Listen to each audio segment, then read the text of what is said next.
Hey everyone, Gil here at graymanprepping. On today's episode of Your Prep for Today, I want to talk to you about brain fart. There it is, herbal books. All right, start over. Hey everyone, Gil here at graymanprepping. On today's episode of Your Prep for Today, I want to talk to you about books, specifically herbal books.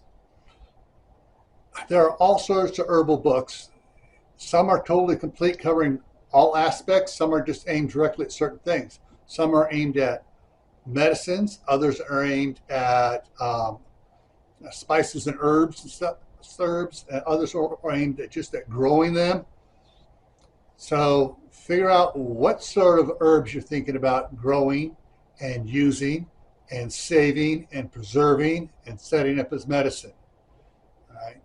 Make sure you get a good book or two to cover all aspects of using herbs to help you out, not only in the kitchen, but in the bathroom in the medicine cabinet. All right? So stay happy no matter what life throws at you. Stay safe. Don't go out and do anything foolish. Keep adding to your preps: water, food, medicine, clothing, and learn a new skill. Learn how to use herbs properly. All right? Take care. Get extra prepped up for this winter.